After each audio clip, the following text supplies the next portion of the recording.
J'ai des outils électriques, j'ai une toupie en fait, et je vais commencer à creuser tout le contour pour ensuite laisser juste les silhouettes qui vont être plates.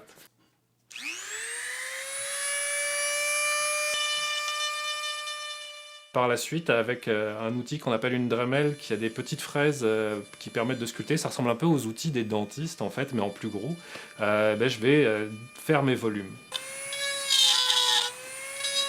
Une fois que tous ces volumes seront faits, je vais peindre ma sculpture et finir par patiner avec mes techniques personnelles pour donner une texture assez particulière à la couleur. Et je vais finir par cirer et coller mon cadre.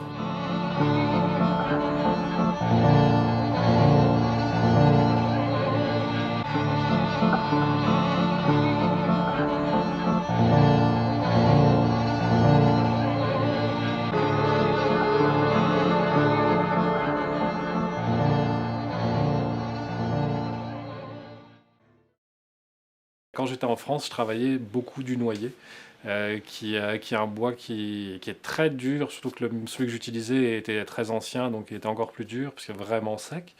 Mais quand il est fini, en fait, il est extrêmement lisse, extrêmement brillant, et c'est très très beau. Puis c'est un bois qui est assez foncé. J'aime les bois qui ont de la couleur. Récemment, j'ai découvert l'érable torréfié, qui est un érable qui est torréfié comme le café, et lui, a des couleurs qui sont très proches du noyer, en fait, et qui peuvent être très beaux.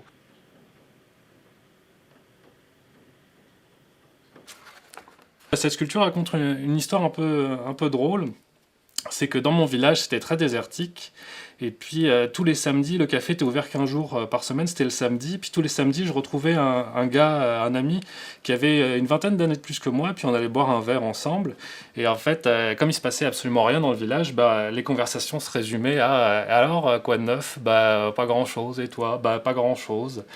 Bon, c'est bien, et puis on buvait un verre ensemble. Et donc c'est en fait une sculpture qui s'appelle Un samedi soir au café, où en fait il se passe rien, là.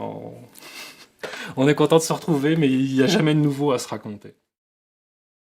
Quand j'étais en France, en fait, j'avais acheté une petite grange. Comme le village où j'étais était touristique, je transformais ça en galerie, puis il y avait beaucoup de monde qui venait voir mes œuvres, et puis celles de plusieurs amis qui exposaient avec moi à l'époque.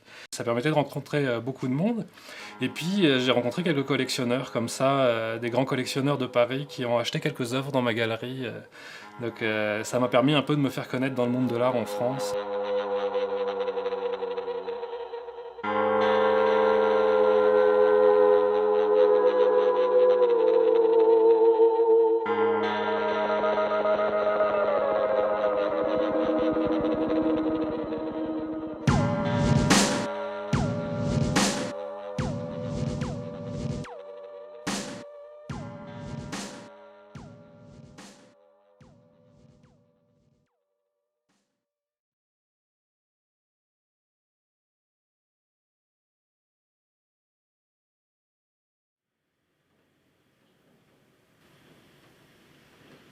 L'astrologie, ça fait partie d'une espèce de gros tout, de plein de choses qui m'intéressent.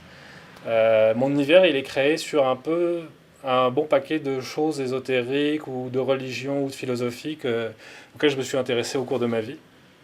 Pour moi, toutes les religions, en fait, prient le même Dieu. Le chamanisme serait comme le début de la religion, une religion qui est universelle, parce que le chamanisme, on le retrouve partout.